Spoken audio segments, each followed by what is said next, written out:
introduce and invite Ambassador Douglas Silliman, President of the Arab Gulf States Institute in Washington, D.C. Welcome, Ambassador.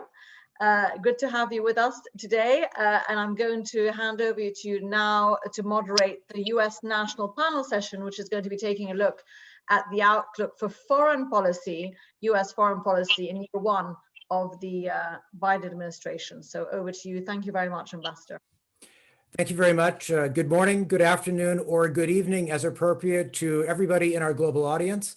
I am Doug Silliman, President of the Arab Gulf States Institute in Washington, and we are very pleased to bring you this segment on the foreign policy priorities and challenges of the new American President, Joe Biden. I want to thank the Global UAE Energy Forum 2021 and Gulf Intelligence for bringing AGSIW into this program. One thing I can say with certainty is that 1 week from today, Joseph R. Biden, former American Vice President and Senator, will become President of the United States.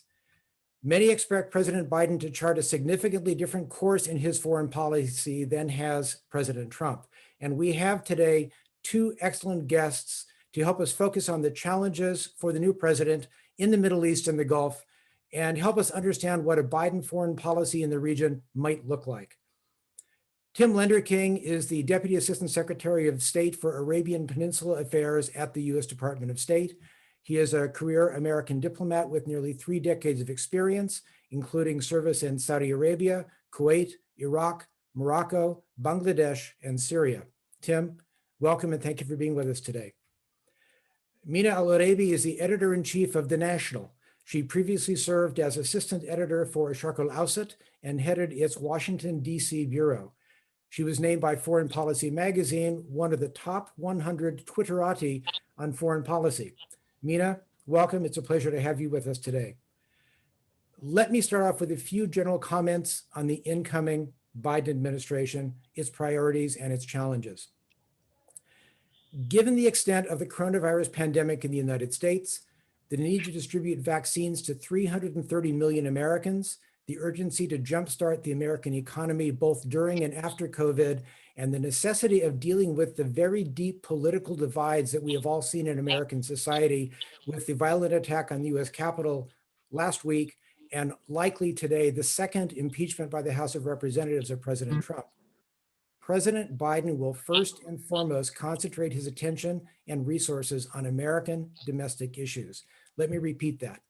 President Biden will first and foremost concentrate his attention and resources on American domestic issues. When he does look to foreign policy, Biden will seek to return to a more traditional and consultative path. His priorities will be to restore relationships with America's long-term allies in Europe and Asia, and to begin to deal with the implications of a rising China. The Middle East and the Gulf will be pretty far down on his list of priorities. And with that statement, I will present to you this session's survey question on which we'll let you vote.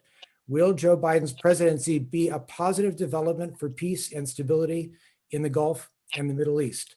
Now, I urge you not to answer until you have listened to our two panelists talk over the next 45 minutes. And Mina, I'd like to start this discussion with you. Let me direct you to the first question. The one exception to what I just said about Joe Biden's foreign policy in the Middle East is likely to be Iran, where Biden will seek to re-engage and return to the JCPOA to limit Iran's nuclear program.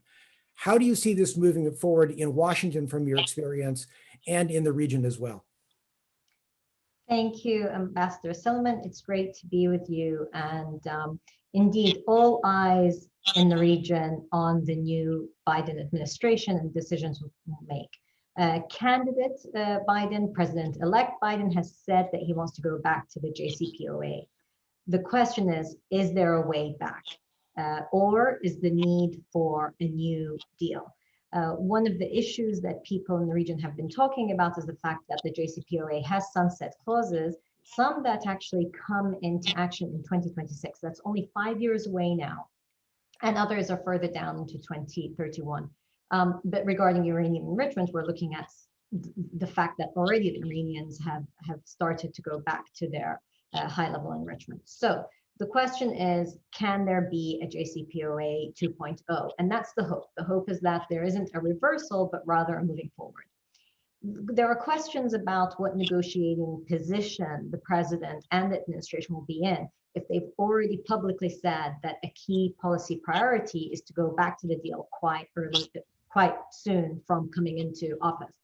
So then the question becomes, will officials in Tehran say, well, okay, let's secure that, let's get some sanctions relief, and then we can go back and forth negotiating on other issues in the region, or ballistic missile programs, or the support for proxies in countries like Iraq, Syria, Yemen, etc.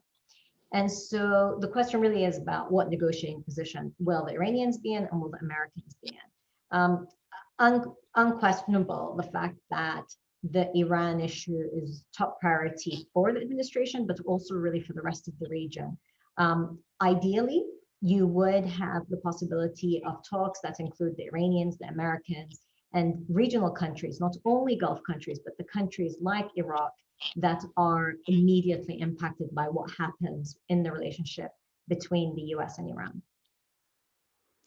Mia, thank you very much. Tim, let me move to another topic. One of the most significant developments in the Gulf recently was the GCC summit at Al Ula, Saudi Arabia, where Saudi Arabia, UAE, Bahrain ended its boycott of Qatar, which started in 2017, although many of the underlying irritants in those relationships remain. Tim, can you explain the prospects for greater reconciliation within the GCC, and how do you see the staying power of this new reconciliation at the end of this boycott? Good morning, Ambassador. Yes, thank you, and hello to everybody. Thanks for the opportunity to join you this morning. We were very pleased with the announcement that came out of the GCC summit on January 5th. Obviously, a lot of hard work had gone into this effort, particularly by the regional parties themselves, and I have to commend especially Saudi Arabia and Qatar for taking what looks like the leadership position.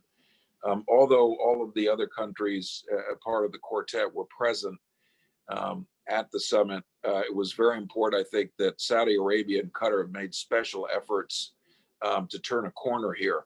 And perhaps in that sense, they're farther along in the rapprochement that we hope will, spread to everybody else as well. I think everybody saw the, very important images of the embrace between Sheikh Tamim, His Highness the Emir, and the Crown Prince of Saudi Arabia as Tamim arrived in Al Ula. And they spent considerable time together just on their own. And so Tamim is still a relatively new leader on the scene, as is MBS, as we call him. It's very important for these two to develop a bond. And what we've seen over the course of the last 3 years is really tough grind between Qatar and the other quartet countries. So I think the personal relationship that was built, the thawing in the relationship between these two key leaders, who by all accounts we expect to see around for a long time. So this is a very important relationship. You're right, Ambassador, to say that there's a lot of damage was done, and there's a lot more work to be done. I think for us and the new administration in particular, we need to keep our eye on this. Even though substantial progress was made, there may be some important role that the U.S. can play to really coax this along. Kuwait's mediation has been fantastic and essential, but what we want to see going forward is a very specific set of engagements, benchmarks, metrics, goals, so that people stay on track. We've seen that the media environment has been very negative. It's been very personal. It's been very aggressive and hurtful between the different countries. So that has to calm down.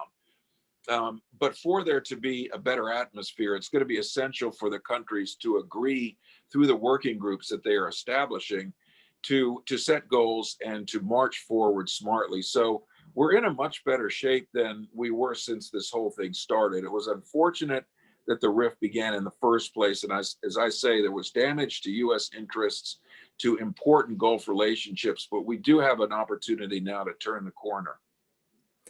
Mina, maybe I can ask you to follow up on that a bit. What is the atmosphere in the Gulf now post the Al Ula summit? How do Qataris, Emiratis, Saudis, Bahrainis feel about the change in the situation? And is this going to help or hurt pushing this agreement forward into the future? You know, one of the difficulties of COVID-19 is that we don't get to travel around and speak to people face to face as we ordinarily do. So it's really hard to get your finger on the pulse, so to speak, as we ordinarily do as journalists. Having said that, there's generally a sense of relief, let's say. Again, COVID-19 has taken a toll on everybody. So any move that allows for an easing of tensions, of possible joint projects together, especially in the current economic climate, are welcome. And it's been very interesting to see people like Dr. Anwar Gargash, the Minister of State of Foreign Affairs, here saying that they want to revitalize the GCC. And again, the Arab world is going through a lot of changes, challenges and difficulties. So to have the GCC revitalized, re-strengthened, having an Arab bloc that can come together on certain issues is welcome across the board. Amina, let me give you the next question as well. One development, at least in Washington, that is generally recognized as a Trump foreign policy accomplishment is the normalization of relations between Israel and 4 Arab countries, the United Arab Emirates, Bahrain, Sudan, and Morocco. What do you see as the significance of these Abraham Accords? What is the scope for deepening these agreements through economic, security cooperation, or investment? And do you see more normalizations in the future? You know, the Abraham Accords were an important development for the region, but also globally. And one of the things you hear quite often here in the UAE is this idea of making the impossible possible, to see what are possible areas of collaboration, but also moving on from what seem to be impossible situations or crises moving forward. And the timing of it was also significant. It allows the Biden administration to come in and see how you can deepen these agreements, but also to look at where this leaves the Palestinians and to encourage the Palestinians to help the Palestinians forward. It'd be very interesting to see who from the Biden administration starts to tackle the Middle East peace process, if we can still call it a peace process as such, and what they'll do. It's very interesting to see people like Samantha Power or John Kerry coming into the administration. Interestingly, John Kerry, as Secretary of State, had a huge interest in this, but now is coming as the climate envoy. And as we know here in the region, climate is a huge issue, talking about water, resources, other resources. Could there be opportunities to build alliances that include the Palestinians, that include wider Arab countries and Israel, those in the region, to tackle some of those challenges? It would be very interesting to see if the Biden administration come up with some innovative approaches. Good. Tim, let me ask you part of that same question. I know that the Biden administration, on the day of the first Abraham Accord announcement, welcomed the accord, but then pivoted to talk about the need to go back to a more traditional two-state solution between Israelis and Palestinians. How do you see the Abraham Accords going forward, and how do you see the Biden administration approaching the accords? Well, this is partly conjecture based on what we all read about the team and the people that they're selecting, as Mina said, which are good indicators, I think, of the direction. You know, the first point I would make, though, is that we've been really struck by the warmth. I mean, I think it's quite genuine, particularly between the UAE and Israel, and how quickly the integration of these two countries is working. The development of personal relationships, the opening of airspace, the flights, the banking, MOUs that are being signed, the tourists who have gone in to visit Dubai. We expect embassies to be opening up, if not consulates. And this is really being generated by these two countries themselves. I mean, I think they've really found common interests. They want to turn the corner. They're both very entrepreneurial countries and societies, and they're both looking to, play more of a role in the region. So I think they've found common ground. The obvious other point being the common threat that Iran poses to both of them. And then you've got Bahrain, which is also coming along, and similar MOUs being signed, maybe not as fast as the UAE, which has been working on this sort of normalization for a longer period of time. And then, the other countries, Sudan and Morocco, coming into the mix. And, I think that the Biden team has welcomed this normalization. It's definitely a positive for the region. It builds more trust among countries that were not used to dealing with each other. I do think, though, and some of the countries that have normalized have also made this point, we got to bring the Palestinians back to the table. And I know that is something in my conversations with the Emirati leadership, and even more so with the Bahraini leadership. They are concerned about this issue. They are committed to normalization, but they also want to see that the Palestinians are in the mix. So I do think there we'll see more outreach and more efforts to ensure that the Palestinian voice is included in sort of Middle East peacemaking going forward. Thanks, Tim. And let me direct the next question to you. Joe Biden's Democratic Party will control both the White House and all of Congress, both houses of Congress, starting on January 20th. But many in the progressive wing of the Democratic Party have had concerns about President Trump's close relationship with Gulf Arab states. And many in this more left wing of the party have suggested that President Biden should focus U.S. relations in the Gulf more on what I would call American values, human and labor rights, political freedoms, climate change, and less on U.S. interests, military deployments, and arms sales. How do you see the Biden administration balancing these two ideas and dealing with the pressure from within its own caucus to take a more liberal stand with countries of the Gulf? I think that any new administration coming in will have to do both, because at the end of the day, there will have to be some mix of values and interests, and that's usually what we strive for in diplomacy, is to ensure that our interests and our values are in line as much as possible. Much has been made about Saudi Arabia's human rights record, and I think that will come into some focus. Even though this administration gets a rap for being, too close to the Saudis, this administration was the first to move out aggressively against the perpetrators of the killing of Jamal Khashoggi, sanctioning 17 individuals under Global Magnitsky and other mechanisms. That was an important step. Now, there has to be obviously some follow through. This administration has also highlighted the cases of a number of American citizens who are detained by the Saudis.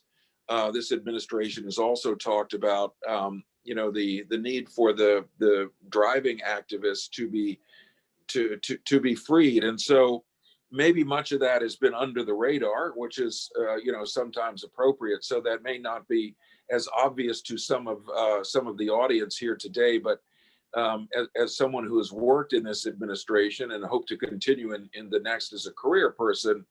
Certainly, I and my colleagues in the Middle East Bureau at the State Department have continued, to raise these issues with the strong support of our embassy in Riyadh. And I do think that, these will be important considerations going forward. At the end of the day, we're going to be stronger and our interests will be better served when we find convergence, I think, with values across the way. We need to build on the 80 years of partnership that we've had with the kingdom. And by the way, there's a huge amount of goodwill that has been built up between the peoples of the two countries who have worked together as educators, who have worked together in the medical profession, who are now working together in COVID, challenging the COVID virus, Americans who have helped build up the energy infrastructure inside the kingdom. And you have 80,000 Americans who are voluntarily and willingly and enthusiastically living in Saudi Arabia.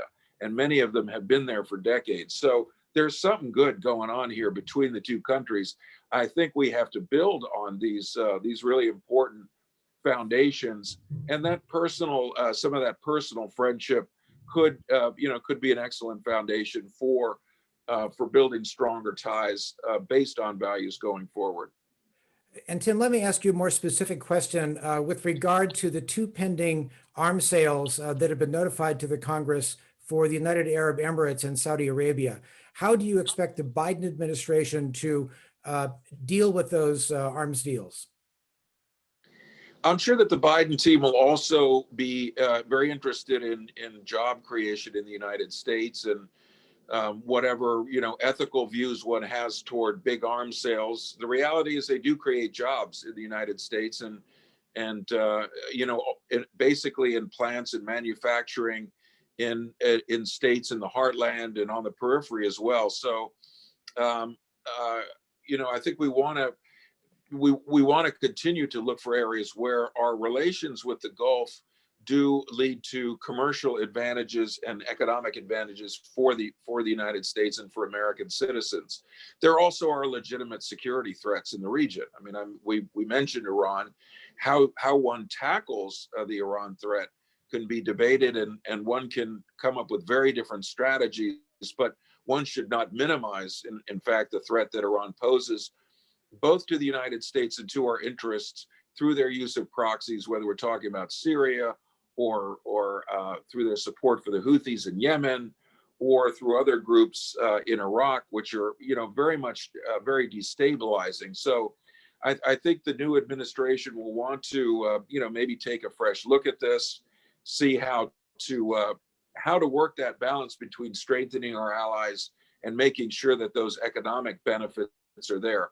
I wouldn't anticipate, I don't know for sure, that this arms deal would be mitigated in any way, and it does appear to be going forward. It's a significant deal, and it was made in recognition of the threat, both the threat that Iran poses to the region, but also the capability that the Emiratis bring to the table as a strong regional partner.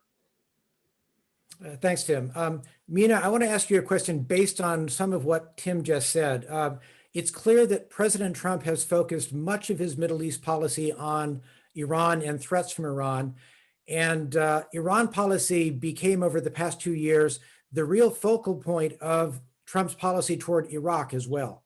How do you expect a Biden Iraq policy to be different from Trump's Iraq policy, or do you expect it to be different than Trump's Iraq policy? Thank you, Ambassador. One point where the Biden administration is different than the Trump administration is some of the legacy tied with the name of Biden and Iraq.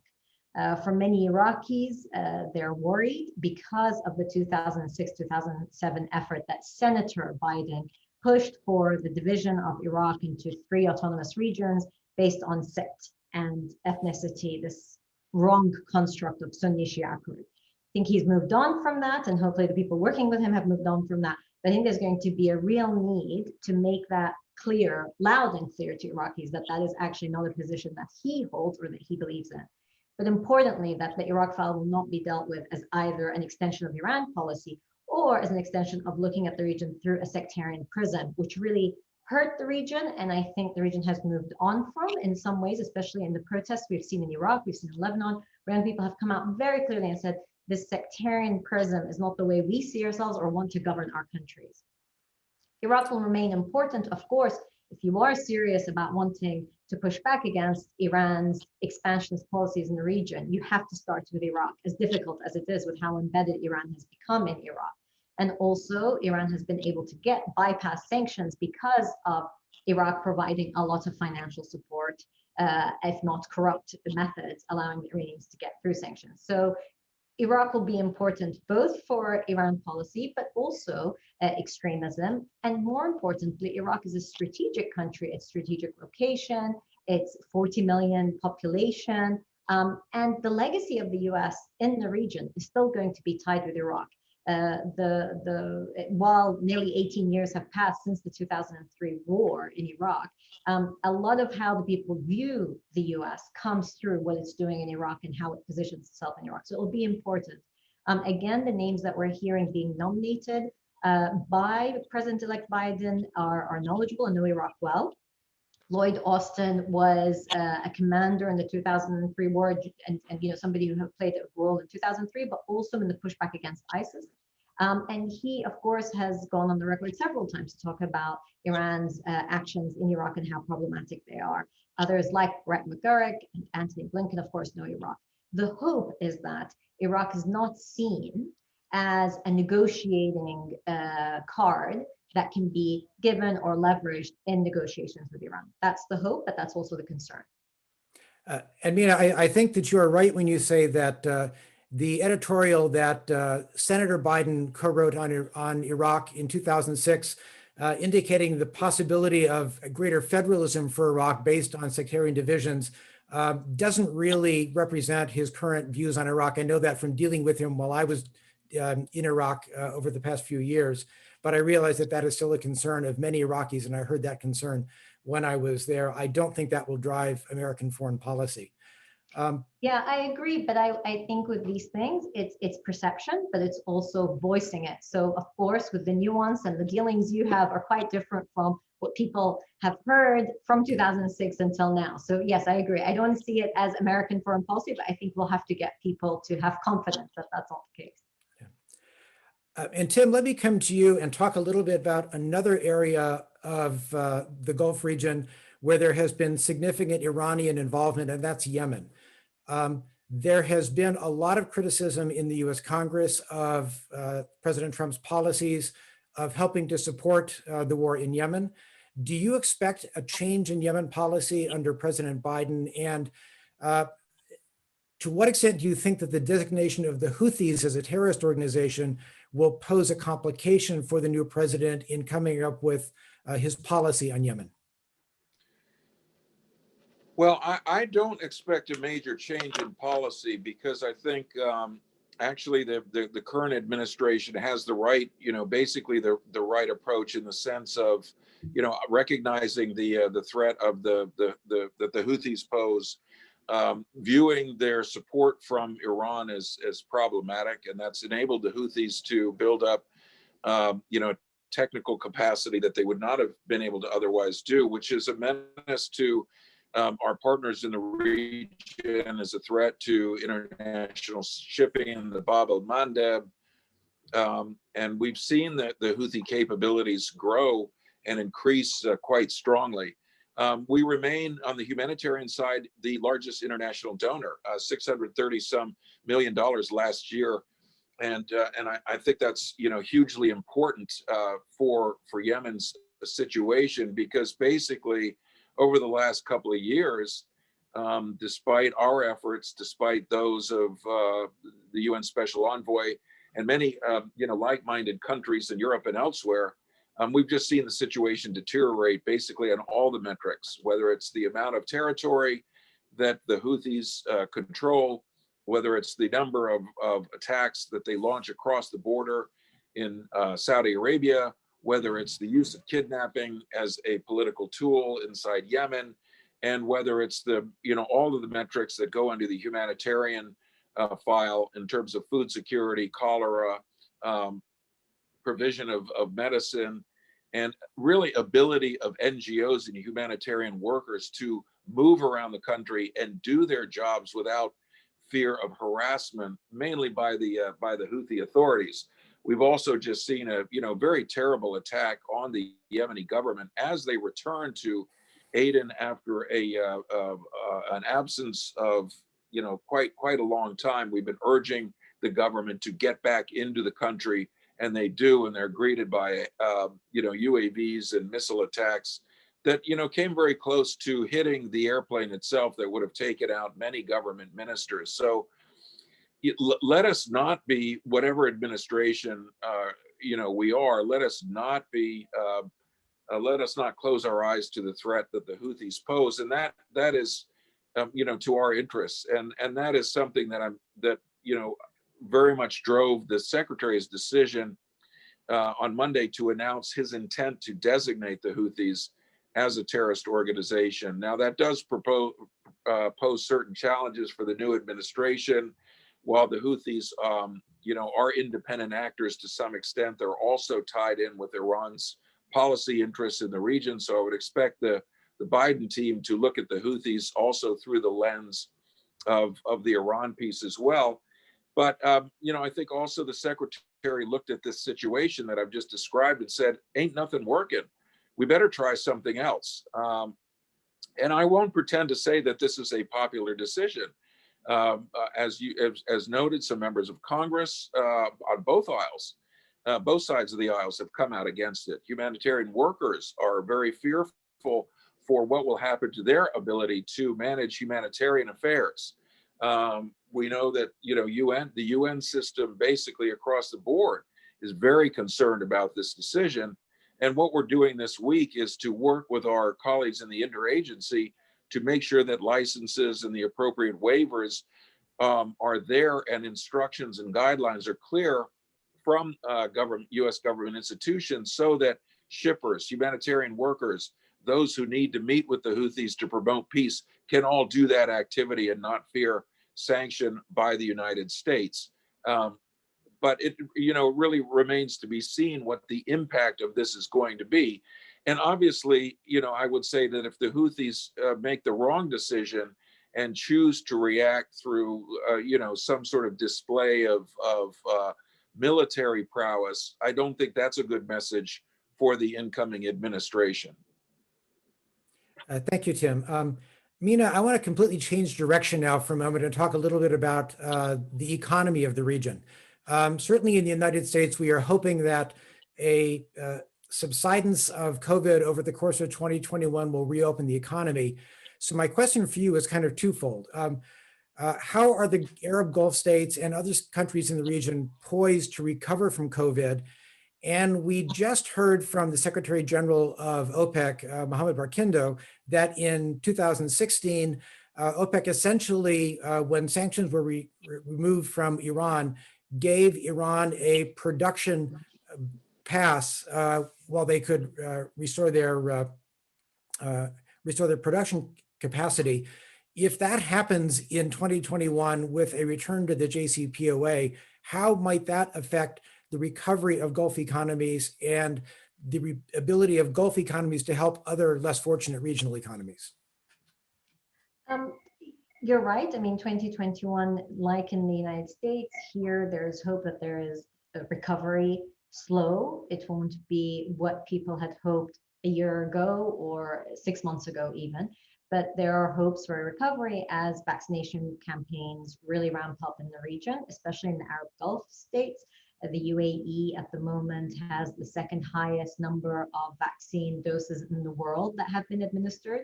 And Saudi Arabia is quickly picking up pace on vaccinations also. So there really is a focus on defeating COVID-19 and getting past the pandemic to grow. But also when you raise the issue of oil prices, especially in the UAE and Saudi Arabia, there have been plans for years now to get past the dependence on oil. And so economically, they're diversified. They're the two strongest economies in the region. The concern is about those countries that were already fragile and have been hit very hard by COVID-19. So you have, be it Jordan, be it Lebanon, be it Iraq, of course, Libya with its ongoing problems and so forth. Those are the countries that are most concerning. And those are the countries also that the Arab Gulf states are keeping an eye on, because they know that for their own stability, for their own economies, they need these countries not to falter too much. And that's going to be the concern on a regional level, is how do you help those particular countries? In terms of Iran and OPEC and sanctions removal, of course, we'll have to see how this progresses. The expectation is that the Americans and Iranians will reach a deal, especially because the Iranians are keen to get some sanctions relief. But I think we've seen Saudi Arabia take some very bold decisions recently to try to stabilize oil prices. And I think you'll see some of that and some coordination. OPEC has had its ups and downs for sure, but also particular countries will try to stabilize the oil markets. The reality of what we saw in 2020 is that you cannot rely on the market forces for oil alone in the oil producing countries. And so the interesting thing will be to see what sorts of mega projects will be announced. What will the focus be on collaborations within the region? Countries like Oman, Kuwait will need not only support, but also joint projects. And again, when we refer back to the GCC having a larger role to play, I think it will play an instrumental role in that recovery. Now, Tim, let me ask you to follow up on that just a bit. How do you think the Biden administration will look at the Gulf in terms of economics, will work with the Gulf in terms of helping other less fortunate countries and deal with the oil markets that may be affected by some of the decisions they are likely to make on the JCPOA? Even though we're much less oil dependent than we were, 10, 20, 30 years ago, I think we still will look toward the Gulf countries as important economic allies. And, we do an awful lot of requesting of the Gulf countries to help us financially in various, regional fora where there's instability. We ask them to help, pitch in money for stabilization in Syria.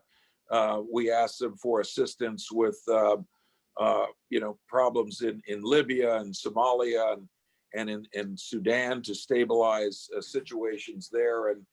And typically they've been quite generous. I think more and more they're taking a hard look at their own finances. This is an incredibly stressful time for them between COVID and the low price of oil.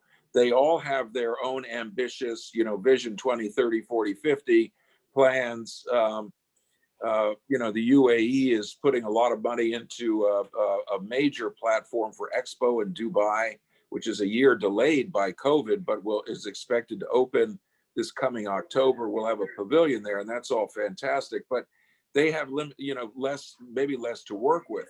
We talked about the Yemen conflict. Excuse me one second. We talked about the Yemen conflict. It's another area where if we ever get to a point where we can get the combatants to put their weapons down, there's going to be a huge amount of rebuilding that is necessary there. So I think the economic relations are going to be very important. We're going to be looking to these countries, and I would put Qatar in the mix as well, as a wealthy Gulf country. They have their own economic challenges. You look at Bahrain and Oman, and I really hope that in the new administration, we'll be able to do more to support, take advantage of our free trade agreement with Oman to build greater economic ties. They need it. There's a new sultan, et cetera. We want him to succeed. So, related to that is we want to be partners, and we'd rather that, the Gulf countries partnered less with the Chinese and the Russians to the extent that they do. All right. We are running down to the end of our time. So let me give each of you a couple of minutes to sum up and make what you think is the most important points now that the Biden administration should know, or what they might do with regard to the Gulf. And Mina, I'll start with you. Well, I mean, the most important point is to say that the region is still relevant, while of course, as you rightly said, Ambassador, at the beginning of this conversation, there will be a lot of domestic and international issues at play that will take the attention of the administration. But this region is not only important, but it needs American leadership, and that leadership vacuum will be filled by others, as referenced by Mr. Lander King. And also that the people of the region want to see an approach that's slightly different, both putting aside sectarian divisions, but also looking at the possibilities. And while we spoke about a lot of the challenges, there are also ample opportunities here.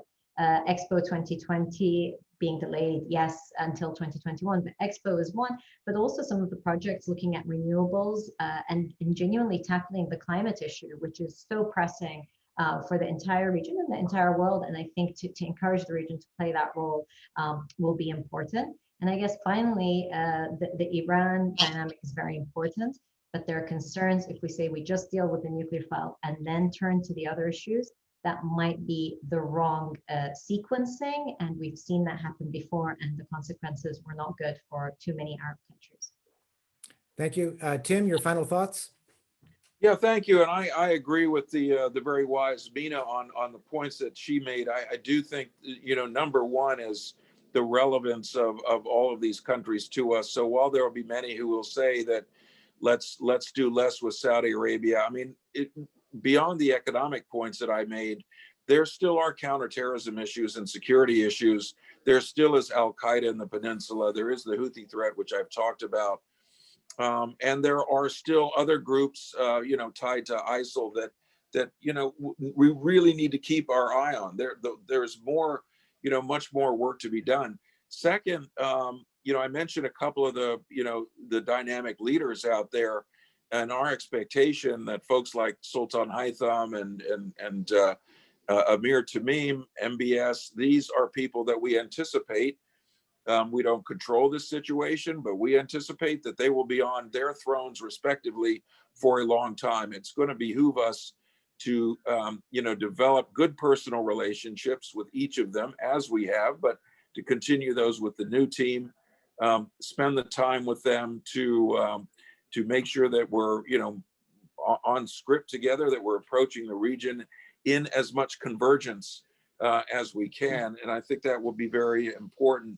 And also, finally, that we cannot address the regional problems without partners. So whether it is Saudi Arabia and UAE helping us with Libya, or Saudi Arabia and somebody else helping us with Yemen, we are going to need the Europeans also. They do have a role to play, and we will look forward to partnering with them on Middle East challenges going forward. Well, thank you both. The eyes of the world this week are going to be on my current hometown, Washington, D.C., and what's going to happen. But they also need to focus on what's going to happen more than a week from now, as President Biden actually begins to sit in the chair and start his policies. I hope that we've been able to answer some of your questions. If you found this discussion interesting, I encourage you to go to the website of the Arab Gulf States Institute in Washington, www.agsiw.org, where you'll have access to all of our live programs and our written material. But again, thank you to Mina Al-Alevi and Tim Lenderking, our speakers. A special thanks to Gulf Intelligence and the Global UAE Energy Forum for giving us the ability to bring you this very timely and interesting information. So for me, until next time, thanks very much. Thank you very much, Ambassador Suleiman, for that excellently moderated debate. A lot of food for thought, and hopefully positive solutions being proposed there. And we just saw the result come up of one of the survey questions that you had talked about, and it looks like it's optimistic. 82% of our audience today seem to think that the Biden administration will be a positive change for the foreign policy and towards the Middle East. So that's good to know. Thank you very much for your time. And thank you to everybody.